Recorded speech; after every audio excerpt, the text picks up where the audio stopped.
ಅಲ್ಲಿ ನೋಡು ಕಸ್ಟಮರ್ ಊಟನೇ ಮಾಡ್ತಾವನೆ, ವಿಡಿಯೋ ಮಾಡಿ ಹಾಕೋಣ. ಏನೋ ಒಂದ್ಸರ್ತಿ ಊಟ ಮಾಡಕ್ಕೆ ಭಯ ಪಟ್ಕೋಬೇಕು ಅವನು. ವಿಡಿಯೋ ಮಾಡೋ, ಬೇಗನೆ ಮಾಡೋ.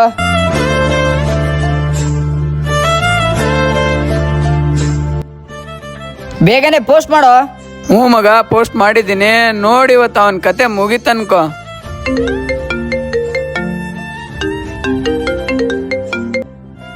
ಹಾ ಸರ್, ಬಂದೆ ಸರ್, ಬೇಗ ಬರ್ತಾ ಇದ್ದೀನಿ ಸರ್.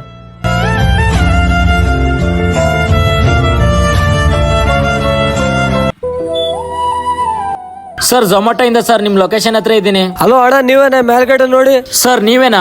ಓ ನಾನೇ, ತೆಳಗಡೆ ಬರ್ತಿದ್ದೀನಿ ಇರು. ಸರಿ ಸರ್, ಬನ್ನಿ. ಅಣ್ಣ ನಿಮ್ದು ಆನ್ಲೈನ್ ಪೇಮೆಂಟ್ ಆಗಿದೆ ನೋಡಿ. ಸರಿ ಸರ್. ಒಂದ್ ನಿಮಿಷ ನಿಂತ್ಕೊಳ್ಳಿ, ನಿಮ್ ಎಲ್ಲ ನೋಡಿನಲ್ಲ. ಓ ಇದು ನೀನ ತಾನೇ? ಹಾ ಸರ್, ಅದ್ ನಾನೇ ಸರ್. ಏನೋ ನೀ ತಿನ್ಬಿಟ್ರೆ ಏಂಜಿಲ್ಲ ತಿನ್ಬೇಕು, ನಿನ್ ಕಣ್ಣಿಗೆ ಹೆಂಗ ಕಾಣಿಸ್ತೀನಿ ನಾನು? ಸರ್ ಒಂದೇ ನಿಮಿಷ ಸರ್, ಬಂದೆ. ಸರ್ ನೀವು ಆರ್ಡರ್ ಮಾಡಿರೋ ಫುಡ್ ಇದು ಸರ್, ಇದು ನಾನ್ ತಿಂದಿರೋ ಊಟ ಸರ್, ಇದು ನನ್ನ ಊಟ ಸರ್. ಇದು ಸರ್ ಅದು ಫೇಕ್ ವಿಡಿಯೋ ಸರ್, ಬೇಕಾದ್ರೆ ವಿಡಿಯೋ ನೋಡಿ ಸರ್. ಅದು ಸಾರಿ ಅಣ್ಣ, ನಿಮ್ಮನ್ನ ನಾನು ತಪ್ಪಾಗಿ ಅರ್ಥ ಮಾಡ್ಕೊಂಡೆ. ಸರ್ ಎಷ್ಟೇ ಹೊಟ್ಟೆ ಹೆಸರು ಕಷ್ಟಪಡ್ತೀವಿ ಸರ್, ಯಾವತ್ತು ಕಸ್ಟಮರ್ ಫುಡ್ ಯಾವತ್ತು ತಿನ್ನಕ್ ಹೋಗಲ್ಲ ಸರ್ ನಾವು. ಸಾರಿ ಬ್ರೋ. ಪರವಾಗಿಲ್ಲ ಸರ್. ಪ್ಲೀಸ್ ದಯವಿಟ್ಟು ಡೆಲಿವರಿ ಬಾಯ್ಸ್ನ ಕೀಳಾಗಿ ನೋಡಕ್ ಹೋಗಬೇಡಿ. ಈ ವಿಡಿಯೋ ಇಷ್ಟ ಆದ್ರೆ ಶೇರ್ ಮಾಡಿ.